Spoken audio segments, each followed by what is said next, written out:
Hello everyone, सर्व education तो मैं रंजना गुप्ता। तो देखो क्लास 12th का अज आप शुरू करांगे second chapter principles of management. पिछला जो चैप्टर सीगा nature and significance of management, ਉਹਦੇ ਵਿੱਚ ਆਪਾਂ मैनेजमेंट बारे पढ़े। ਹੁਣ ਆਪਾਂ मैनेजमेंट ਦੇ प्रिंसिपल्स बारे पढ़ना। पर पहला ਆਪਾਂ प्रिंसिपल्स वर्ड समझ लिए कि प्रिंसिपल्स किनू कहने हैं ਆਪਾਂ। तो देखो जिन्हां नूं तुसीं कह दिंदे हो सिद्धांत, ਉਹ ਹੁੰਦੇ ਹੈਗੇ प्रिंसिपल्स। मतलब की हैगा बेसिकली प्रिंसिपल्स वो चीज़ां जिन्हों देख के कोई भी बंदा बिहेव करता या फिर कोई भी चीज़ बिहेव करती, जो अपने बिहेवियर का रूट कॉज है, अपने बिहेवियर की फाउंडेशन होंगी हैगी, उन्होंने आपां कह देने हैगे प्रिंसिपल्स। किसी भी चीज़ के बिहेवियर का, कोई भी चीज़ किवें बिहेव करूगी या कोई भी परसन किवें बिहेव करूगा, उन्होंने बिहेवियर की जो फाउंडेशन है वो होंगे हैगे प्रिंसिपल्स। जिवें कि फॉर एग्जाम्पल कि आह एक बच्चा है, हुण इस बच्चे का प्रिंसिपल है कि यह कदे भी एग्जाम्स दे विच चीटिंग नहीं करूगा। वैसे नॉर्मली ये किसी भी बच्चे का प्रिंसिपल हुंदा नहीं, पर मान लो एक एग्जाम्पल लै लेने कि इस जवाक का एक प्रिंसिपल है कि यह कदे भी एग्जाम्स दे विच चीटिंग नहीं करूगा, चाहे मैं फेल ही क्यों ना हो जा। तो हुण चाहे इहनूं कुछ ना आंदा होवे, चाहे फेल हो रहा होवे, भावें दे कोले मौका भी होवे चीटिंग करन दा, पर एक बंदा कदे भी चीटिंग नहीं करता। तो जो थोड़े बिहेवियर का कि तुसी किसी सिचुएशन किवें बिहेव करदे हो, थोड़े बिहेवियर की फाउंडेशनस हुंदियां, उन्होंने आपां की कह दिंदे हैगे प्रिंसिपल्स। उवें हुण इहदा जिहड़ा बिहेवियर है कि यह चीटिंग नहीं करता, चीटिंग ना करना इहदा की हैगा एक प्रिंसिपल है। उवें हुण मैनेजमेंट दे भी आपां नूं कुछ प्रिंसिपल्स दिते होए है। मैनेजमेंट के प्रिंसिपल तो की मतलब हैगा कि मैनेजमेंट किसी सिचुएशन किवें बिहेव करूगी, कि जे किसी सिचुएशन तुसी प्रिंसिपल्स ऑफ मैनेजमेंट नूं फॉलो करके चलदे होगे तो उहदे नाल की फर्क पऊगा, की मैनेजमेंट का बिहेवियर आपां नूं देखण नूं मिलूगा। तो की हो सकता है जे तुसी इन्हां प्रिंसिपल्स नूं फॉलो करके चलोगे, जो भी तुहाडी ऑर्गेनाइजेशन दे विच काम हो रहेगा वो स्मूथली हो सकता हैगा, सारे काम स्मूथली होण लग जाणगे। होर थोड़ी ऑर्गेनाइजेशन दे विच जे क्योस है, जे तुसीं इन्हां प्रिंसिपल्स ऑफ मैनेजमेंट नूं फॉलो करके चलोगे वो क्योस खत्म हो जाएंगे, जे नहीं फॉलो करते वो क्योस रहणगे। तो कुछ फाउंडेशनस मैनेजमेंट के बिहेवियर दियां कि मैनेजमेंट किसी सिचुएशन किवें बिहेव करूगी, उन्हां नूं क्या गया हैगा प्रिंसिपल्स ऑफ मैनेजमेंट। तो हुण आ जिहड़े प्रिंसिपल्स हुंदे हैगे ये फाउंडेशन हुंदी अपने बिहेवियर दी, पर ये बाद विच अपने लिए की बन जांदी है, गाइडलाइनस बन जांदी है कि इन्हां नूं देख के आपां की करदे हां किसी भी सिचुएशन च बिहेव करदे। तो उवें हुण जिहड़े भी प्रिंसिपल्स होणगे हैनरी फ्योल ने आपां नूं दित्ते सीगे, उन्हें आपां नूं कुछ मैनेजमेंट के रूट कॉज दित्ते सी जिहड़े कि अपने वास्ते अज की बन गया गाइडलाइनस बन गया। Principles of management these are general guidelines, इन्हां नूं तुसीं की कह सकते हो जर्नल गाइडलाइनस, कि जे तुसीं इन्हां अकॉर्डिंग काम कर दोगे तो थोड़ी मैनेजमेंट इस तरह work करूगी। Guidelines direct employees through a process or task. They give general recommendations of how to perform a task and proceed in a situation. Guideline की होंगी हैगी, गाइडलाइन बेसिकली इंप्लॉयज़ नूं या फिर किसी भी परसन नूं एक पर्टिकुलर काम, एक पर्टिकुलर टास्क करने लिए की कर दियां डायरैक्शन दिंदियां तो कि दे गिव जर्नल रिकमेंडेशन, आपां नूं जर्नल रिकमेंडेशन दिंदियां कि किसी काम नूं तुसीं किवें किस सिचुएशन दे विच किवें परफॉर्म कर सकते हो। गल समझ आ गई प्रिंसिपल्स ऑफ मैनेजमेंट की। हुण आ जिहड़े प्रिंसिपल्स ऑफ मैनेजमेंट सीगे ये आपां नूं दित्ते सीगे हैनरी फ्योल ने। तो ये हैनरी फ्योल बारे आप कुछ थोड़ा जिहा लिखा होएगा, पढ़ांगे, क्योंकि हैनरी फ्योल ते 1 मार्क्स के जो MCQs होंदे हैगे उन्हां दे विच अपने तो क्वेश्चन पूछे जाते हैं। तो देखो की लिखा होएगा, father of modern management. Henri Fayol कौन सीगा? Father of modern management. Then famous industrialist of France, एक फेमस इंडस्ट्रियलिस्ट सीगा फ्रांस का, मॉडर्न मैनेजमेंट का फादर सीगा, फ्रांस का एक फेमस इंडस्ट्रियलिस्ट सीगा। gave 14 principles of management in his books journal and industrial management। इन्हें एक बुक लिखी सीगी जर्नल एंड इंडस्ट्रीयल मैनेजमेंट, जिहदे विच इन्हें आपां नूं प्रिंसिपल्स दिते सीगे 14 प्रिंसिपल्स ऑफ मैनेजमेंट, जिहड़े कि आपां हुण पढ़ांगे। हैनरी फ्योल बारे पता लग गया कौन सी, इन्हें आपां नूं की दिता हैगा 14 प्रिंसिपल्स ऑफ मैनेजमेंट। ਤਾਂ ਇਹ ਆਪਾਂ ਪੜ੍ਹ ਚੁੱਕੇ ਪ੍ਰਿੰਸੀਪਲਸ ਆਫ ਮੈਨੇਜਮੈਂਟ। ਹੁਣ 1 ਬਾय 1 ਕਰਕੇ ਆਪਾਂ 14 ਦੇ 14 ਪ੍ਰਿੰਸੀਪਲਸ ਡਿਸਕਸ ਕਰਨੇ ਸ਼ੁਰੂ ਕਰਾਂਗੇ। ਸਾਰੇ ਇਸ ਵੀਡੀਓ 'ਚ ਨਹੀਂ ਕਰਾਂਗੇ, ਕੁਝ ਕੁ ਕਰਾਂਗੇ, ਹੌਲੀ ਹੌਲੀ ਡਿਸਕਸ ਕਰਦੇ ਰਹਾਂਗੇ। ਓਕੇ, ਤਾਂ ਦੇਖੋ ਆਪਣਾ ਸਭ ਤੋਂ ਪਹਿਲਾ ਪ੍ਰਿੰਸੀਪਲ ਕੀ ਹੈਗਾ, ਡਿਵੀਜ਼ਨ ਆਫ ਵਰਕ। ਹੁਣ ਡਿਵੀਜ਼ਨ ਆਫ ਵਰਕ ਵੈਸੇ ਤਾਂ ਤੁਹਾਨੂੰ ਨਾਮ ਤੋਂ ਹੀ ਕਲੀਅਰ ਹੋ ਗਿਆ, ਪਰ ਆਪਾਂ ਸਮਝਦੇ ਆਂਗੇ। एक क्रिकेट टीम है, क्रिकेट दे विच 11 प्लेयर्स हुंदे हैगे अपने कोले। हुण इन्हां 11 प्लेयर्स दे विचों सारे प्लेयर्स नूं फील्डिंग आनी बहुत जरूरी है, क्योंकि फील्डिंग हर एक प्लेयर ने करनी हुंदी हैगी, राइट। तो फील्डिंग तो सब नूं आनी चाहिए। उदों बाद इन्हां दे विचों कुछ लोग आपां नूं इहो जिहे चाहीदे कि जो बैटिंग वधिया करदे होण, कुछ आपां नूं इहो जिहे चाहीदे कि जो बॉलिंग वधिया करते हो, तो कुछ इहो जिहे भी होने चाहिए जिन्होंने विकेट कीपिंग आउंदी होवे। तो फिर आपां की करांगे, जिहड़े आह क्रिकेट के प्लेयर्स होणगे इन्हां चों की करांगे, जिहड़े वधिया बैटिंग करते होणगे उन्हां नूं एज बैट्समैन रख लांगे कि वो बैटिंग करनगे। जिहड़े वधिया बॉलिंग करदे बॉलिंग च वधिया होणगे उन्हां नूं आपां बॉलिंग दा काम देवांगे, ते जिहड़े विकेट कीपिंग वधिया कर लैंदे होणगे उन्हां नूं आपां विकेट कीपिंग दा काम देवांगे। तो हुण इत्थे समझो कि डिवीजन ऑफ वर्क प्रिंसीपल आपां नूं की कह रहा हैगा। देखो इत्थे अपना काम की हैगा कि आपां मैच खेडना ते मैच नूं जितना, ते आपां मैच खेडण वास्ते की कीता, अपनी टीम दे काम नूं डिवाइड करता। किन्ने काम है, बैटिंग, बॉलिंग ते विकेट कीपिंग। ये काम नूं आपां डिवाइड करता। ये काम नूं करन लई आपां की कीता, कुछ बंदे रखे। किहड़े बंदे, जिन्हां नूं बैटिंग वधिया आंदी हैगी वो बैट्समैन रखे, जिन्होंने बॉलिंग वधिया आंदी है वो बॉलर रखे, जिन्होंने विकेट कीपिंग वधिया आंदी है वो विकेट कीपर रखे। तो डिवीजन ऑफ वर्क जो प्रिंसीपल है वो भी थोनों यही चीज़ कहता है कि देखो जो आप ऑर्गेनाइजेशन दे विच काम कर रहे होंगे तो बहुत सारे काम होंगे, जिन्ने भी थोड़े कोले ऑर्गेनाइजेशन दे विच काम करने हैं, जो तुसी आपदे गोल नूं अचीव करने लई करोगे, सारे टास्क जो तुसी आपदे गोल नूं अचीव करने लई परफॉर्म करोगे उन्हां नूं की करो, स्मॉल पार्ट्स दे विच डिवाइड कर दो। जिन्ना तुसी डिवाइड कर सकते हो स्मॉल स्मॉल पार्ट्स दे विच डिवाइड कर दो। दैन जेड़ा बंदा तुहाडा जेड़ा भी इंप्लॉय उस काम नूं करन दे केपेबल होगा, जिहदे कोले एबिलिटी होगी उस काम नूं करन दी, वो काम उस बंदे नूं करन नूं दो।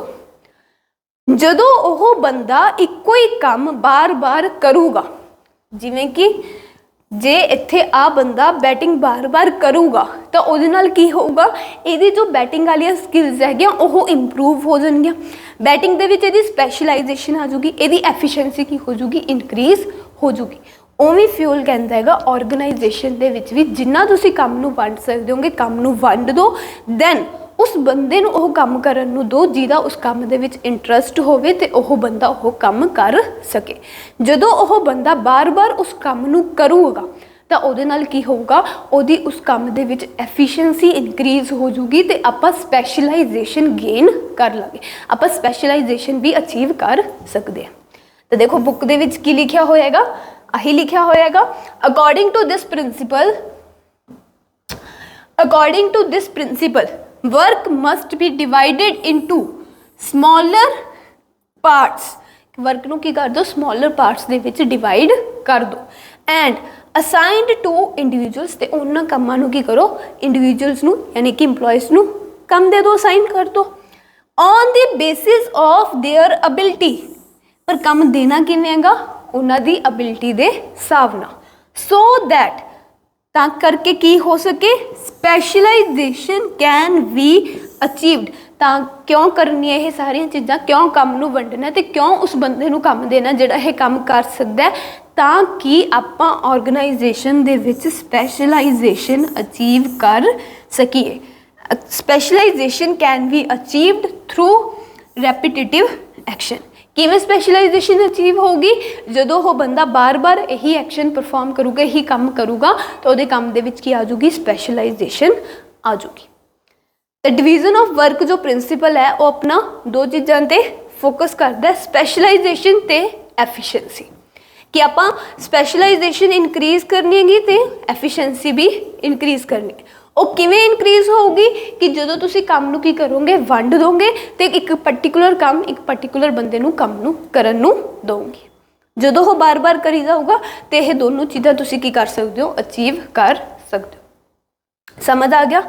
हुण देखो ਫਿਓਲ ਕਹਿੰਦੇ ਕਿ ਇਹ ਸੀਗਾ ਡਿਵੀਜ਼ਨ ਆਫ ਵਰਕ। ਜੇ ਤੁਸੀਂ ਇਸ ਪ੍ਰਿੰਸੀਪਲ ਨੂੰ ਫੋਲੋ ਕਰੋਗੇ ਆਪਦੀ ਆਰਗੇਨਾਈਜੇਸ਼ਨ ਦੇ ਵਿੱਚ ਤਾਂ ਉਹਦੇ ਨਾਲ ਹੋਊਗਾ ਕੀ, ਕੁਝ ਪੋਜ਼ਿਟਿਵ ਇਫੈਕਟਸ। ਕੀ ਹੋਊਗਾ? ਸਪੈਸ਼ਲਾਈਜੇਸ਼ਨ ਇਨ ਵਰਕ, इसीलिए तो आप डिवीजन ऑफ वर्क कर रहे हैं, तो पॉजिटिव इफेक्ट की हो गया, स्पैशलाइजेशन अचीव हो जाएगी। बैटर क्वालिटी ऑफ वर्क, ਜਦੋਂ ਤੁਹਾਡੀ ਕੰਮ ਕਰਨ ਦੇ ਵਿੱਚ ਸਪੈਸ਼ਲਾਈਜੇਸ਼ਨ ਆ ਗਈ ਤਾਂ ਉਦੋਂ ਤੁਹਾਡੇ ਕੰਮ ਦੀ ਕੁਆਲਿਟੀ ਵੀ ਕੀ ਹੋ ਜੂਗੀ, ਇੰਪਰੂਵ ਹੋ ਜੂਗੀ, ਪਹਿਲਾਂ ਨਾਲੋਂ ਤੁਸੀਂ ਵਧੀਆ ਕੰਮ ਕਰਨ ਲੱਗ ਜਾਓਗੇ। ਬੈਟਰ ਸਪੀਡ, ਆਪਣੀ ਸਪੀਡ ਵੀ ਇਨਕਰੀਜ਼ ਹੋ ਜੂਗੀ। ਜਦੋਂ ਬਾਰ-ਬਾਰ ਇੱਕੋ ਹੀ ਕੰਮ ਕਰੀ ਜਾਵਾਂਗੇ ਸਪੀਡ ਵਧੂਗੀ ਕਿ ਨਹੀਂ ਵਧੂਗੀ? ਵਧੂਗੀ। ਲੈਸ ਵੇਸਟੇਜ ਆਫ ਰਿਸੋਰਸਿਸ, ਜਦੋਂ ਸਪੈਸ਼ਲਾਈਜੇਸ਼ਨ ਆ ਗਈ ਐਫੀਸ਼ੀਐਂਸੀ ਇਨਕਰੀਜ਼ ਹੋਗੀ ਤਾਂ ਰਿਸੋਰਸਿਸ ਜਿਹੜੇ ਆਪਾਂ ਯੂਜ਼ ਕਰ ਰਹੇ ਉਹਨਾਂ ਦੀ ਆਪਾਂ ਵੇਸਟੇਜ ਘੱਟ ਕਰਾਂਗੇ ਪਹਿਲਾਂ ਨਾਲੋਂ। ਤਾਂ ਇਹ ਕੁਝ ਪੋਜ਼ਿਟਿਵ ਇਫੈਕਟਸ ਹੈ।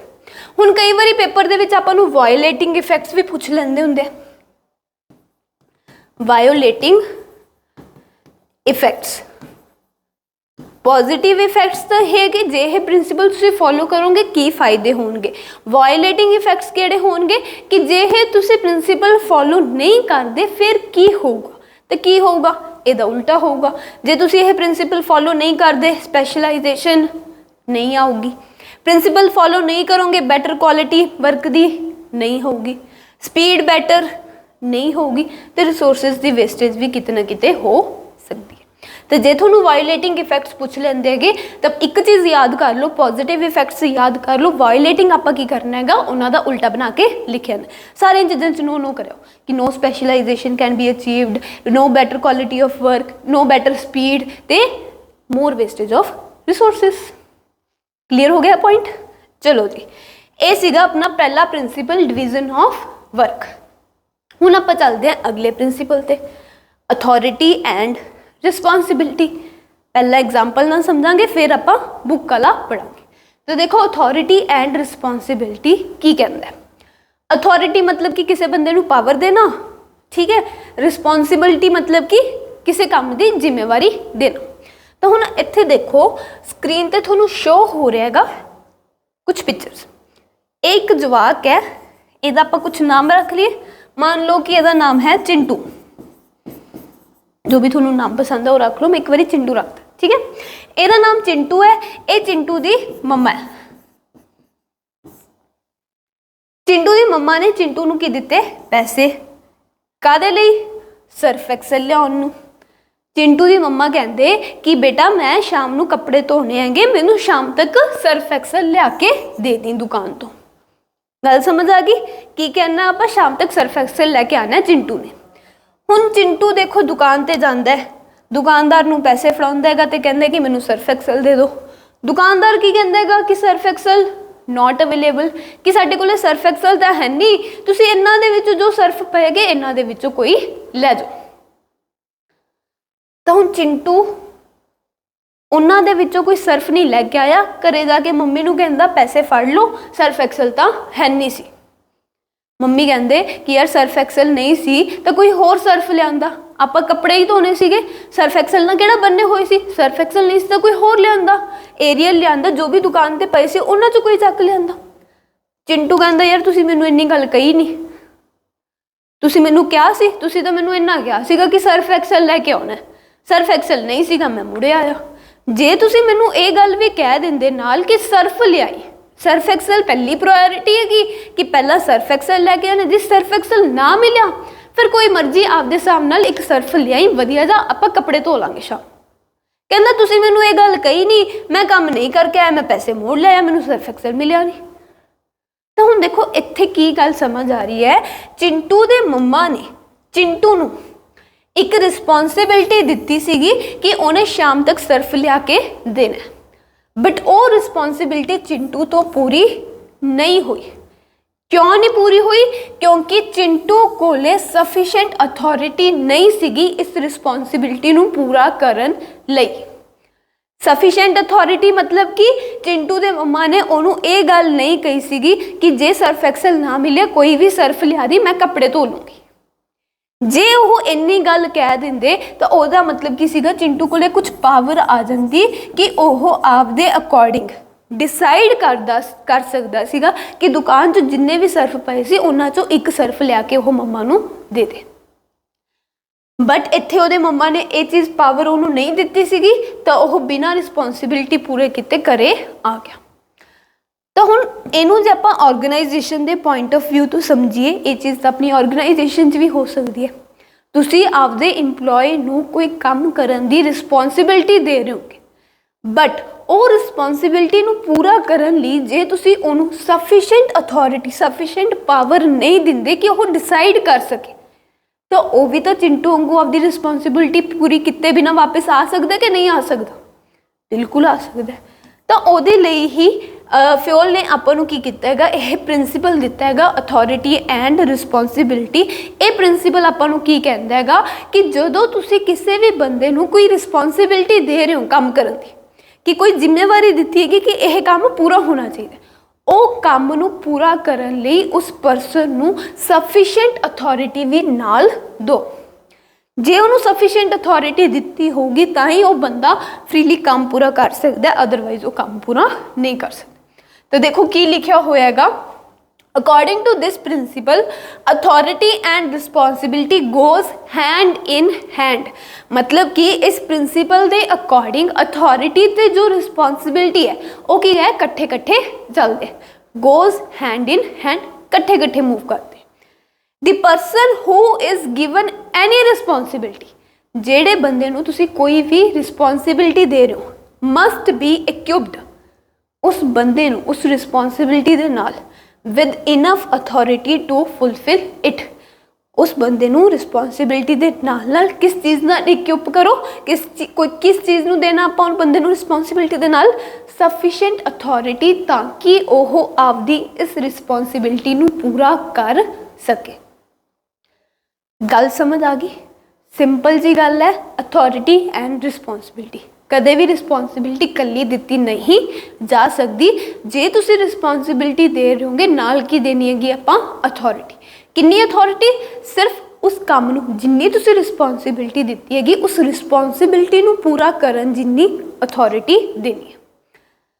Must be equipped with enough authority to fulfil it, कि घट्टो घट उन्नी तो देनी हैगी कि वह आपकी रिस्पॉन्सिबिलिटी पूरा कर सके, उदों वध भी नहीं देनी, बस उन्नी देनी। गल समझ आ गई? हुण जे यह प्रिंसीपल तुसीं फॉलो करोगे, प्रिंसीपल समझ आया ना की कह रहेगा कि अथॉरिटी रिस्पॉन्सिबिलिटी कट्ठे कट्ठे चलणगे। हुण जे तुसीं आपदी ऑर्गेनाइजेशन दे विच इस प्रिंसीपल नूं फॉलो करदे होंगे तो की फायदे आपां नूं होणगे। टारगेट एकंप्लिशमेंट, जे चिंटू दी मम्मी ने उन्होंने अथॉरिटी दी होंगी कि कोई भी सर्फ लियाई चल, फिर वह आपका टारगेट पूरा कर सकता सी ना सर्फ लियाउण वाला, बट नहीं होया। क्यों? क्योंकि अथॉरिटी नहीं सीगी। तो पॉजिटिव इफैक्ट की होगा ऑर्गेनाइजेशन दे विच इंप्लॉयज़ जो उन्होंने अथॉरिटी दी जाऊगी तो वह आपकी रिस्पॉन्सिबिलिटीज़ नूं की कर सकते हैं कि पूरा कर सकते। Increase in morale of the employee. हुण जे किसी इंप्लॉय नूं तुसीं पावर दोगे कोई काम करन दी तो उहदे नाल इंप्लॉय का मोराल हाई होगा, वह मोटिवेटेड फील करूगा। तो जो आप पावर दे देंगे तो बंदे नाल मोराल भी इनक्रीज हो जाता है। Fixation of accountability. हुण ये पॉइंट नूं समझो, जिवें देखो चिंटू सर्फ नहीं लियाया तो आके उन्हें की कहता मम्मी तुसी नहीं मैनू तुसी मैनू अथॉरिटी नहीं दी सीगी सर्फ लियाउण दी। उन्हें सारा इल्जाम लिया के किते पता मम्मी तो पता कि काम पूरा तां नहीं होया क्योंकि तुसी मैनू पावर नहीं दी। उमें जो थोड़ा इंप्लॉय रिस्पॉन्सिबिलिटी पूरी नहीं करके आऊगा वो भी तो थोड़े ते इल्जाम ला सकते हैं ना कि मेरे को इस काम नूं करन दी पावर ही नहीं सीगी तां करके मैं ये काम नहीं कर पाया, तुसी मैनू पावर दिती नहीं।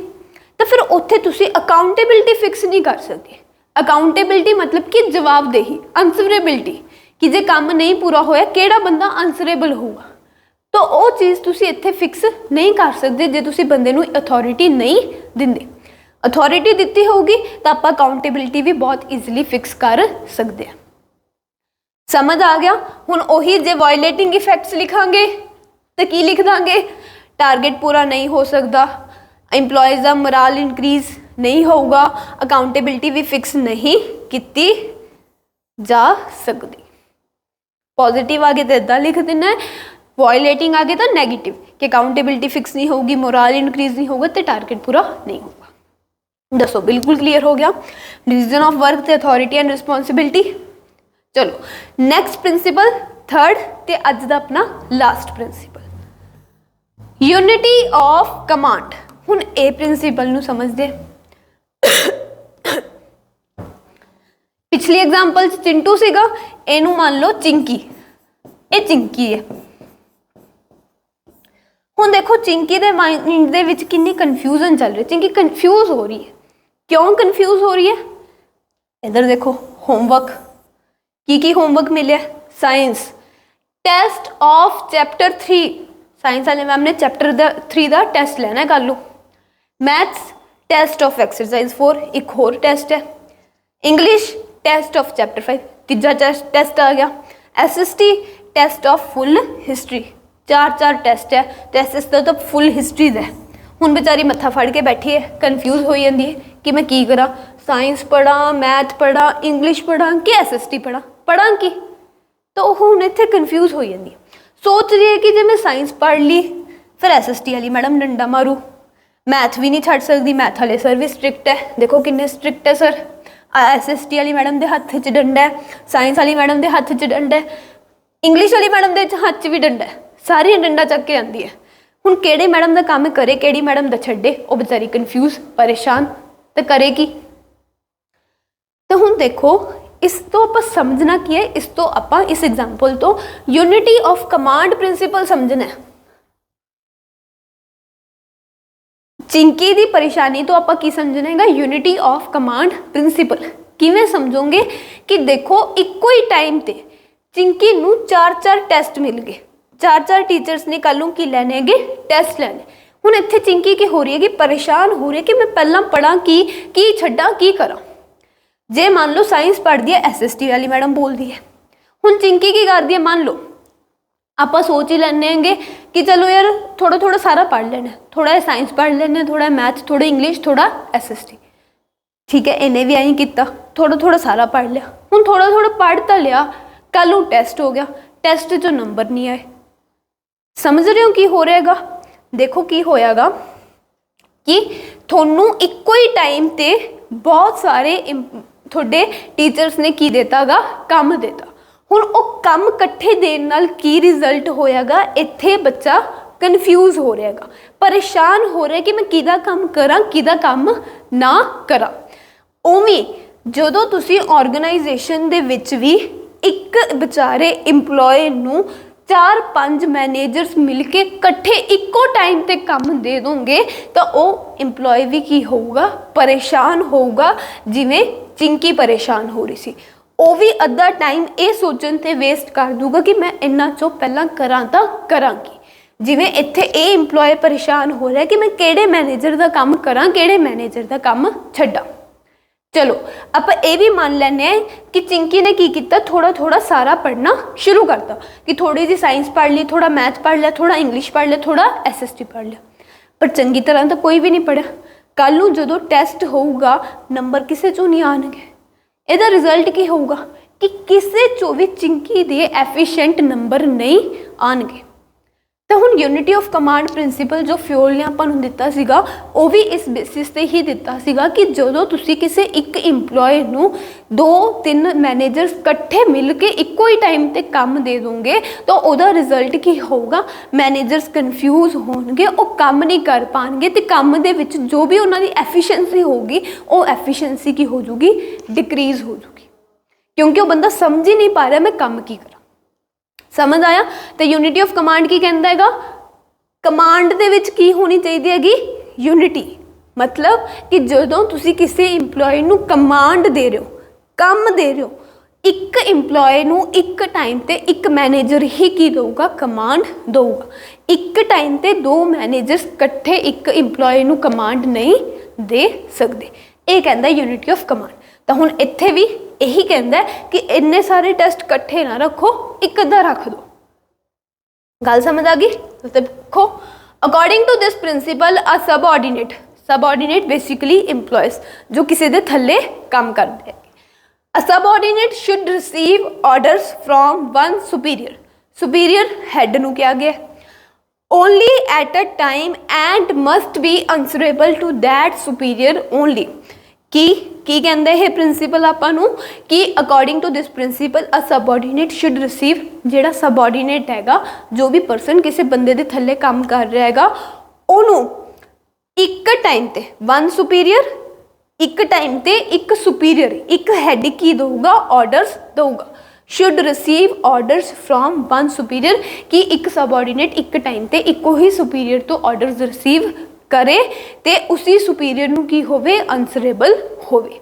जे तुसी इदां करोगे तो उहदे नाल की होगा, no confusion for the subordinate, जिवें चिंकी कन्फ्यूज हो रही सी उवें सबऑर्डिनेट्स भी कन्फ्यूज नहीं होणगे जे तुसी इक्को टाइम ते एक बंदा ही काम दोगे। Increase in efficiency of subordinate, जो एक बंदा इक्को टाइम ते एक काम करूगा तो उहदी उस काम दे विच की होगी, एफिशिएंसी इनक्रीज होगी। जे तुसी कहोगे थोड़ा ए काम कर ला, थोड़ा ए काम कर ला, थोड़ा ए काम कर ला तो उहदे नाल की होगा, थोड़ी एफिशिएंसी सारे कामां दे विच डिक्रीज हो जाएगी। तो यूनिटी ऑफ कमांड फॉलो करने नाल एफिशिएंसी इनक्रीज होंदी है। फिक्सेशन ऑफ आंसरेबिलिटी, आप आंसरेबिलिटी भी फिक्स कर सकते हैं। हुण जो एक बंदा ही एक टाइम ते काम दे रहा है, जे काम नहीं होगा तो सबऑर्डिनेट उसी सुपीरियर नूं की होगा, जवाबदेह होगा। जे मान लो चारां ने इकट्ठे काम देता तो सबऑर्डिनेट ने की कहना कि मैनू उस मैनेजर ने काम दिता सीगा, मैं तां करके थोड़ा नहीं किया। ए मैनेजर नूं आगे की कहूगा कि मैनू उस मैनेजर ने काम दिता सी, मैं तां करके थोड़ा काम नहीं किया। तां करके तुसी इत्थे आंसरेबिलिटी फिक्स कर सकते हो, अदरवाइज तुसी आंसरेबिलिटी फिक्स नहीं कर सकते। नो कन्फ्लिक्ट बिटवीन सुपीरियर्स, जे मान लो कि तुसी एक मैनेजर का काम कर देंगे हो तो बाकियां दा नहीं करते तो उत्थे की चांसिस हो सकते हैं कि सुपीरियर्स दे विच भी लड़ाई पैदा हो सकती है। तो जे तुसी यूनिटी ऑफ कमांड फॉलो करोगे तो लड़ाई पैदा नहीं होगी। बिल्कुल क्लीयर होगी गल। यूनिटी ऑफ कमांड की कह रहा है आपां नूं कि एक टाइम ते आपां इक्को ही बंदे नूं काम देना। तो देखो कुछ डायग्राम्स बनाई हुई हैं एग्जाम दे विच, जदों तुसीं ये प्रिंसीपल जे मान लो आ जाता है क्वेश्चन थोनू तो एक्सप्लेन करन लगे ये डायग्राम भी बना के आ सकते हो। की हैगा, पहली डायग्राम रॉन्ग अप्रोच है, दूजी डायग्राम की हैगी सही अप्रोच। आ मान लो कि मैनेजर 1, मैनेजर 2, मैनेजर 3, एम्प्लॉय या सबऑर्डिनेट 1, सबऑर्डिनेट 2। हुण मैनेजर 1 जो है वो सबऑर्डिनेट 1 नूं भी ऑर्डर दे रहा है, मैनेजर 1 सबऑर्डिनेट 2 नूं भी दे रहा है।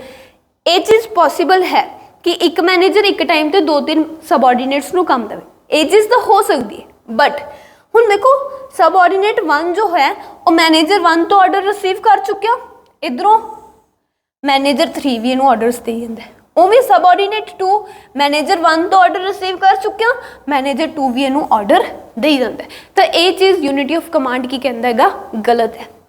इदां एम्प्लॉयज़ की एफिशिएंसी घटूगी। तुसीं की करो, ये चीज़ फॉलो करो। Manager 1, manager 2, subordinate 1, subordinate 2, subordinate 3। Manager 1 कल्ले सबऑर्डिनेट 1 कल्ले मैनेजर 1 तो ऑर्डर्स लै रहा है, सबऑर्डिनेट 2 कल्ले मैनेजर 1 तो ऑर्डर्स लै रहा है। एक मैनेजर एक टाइम ते 2 इंप्लॉयज़ नूं काम दे सकता है, उवें इत्थे सबऑर्डिनेट 3 कल्ले मैनेजर 2 तो ऑर्डर्स लै रहे। तो ये चीज़ फॉलो करनी है, ये चीज़ फॉलो नहीं करनी।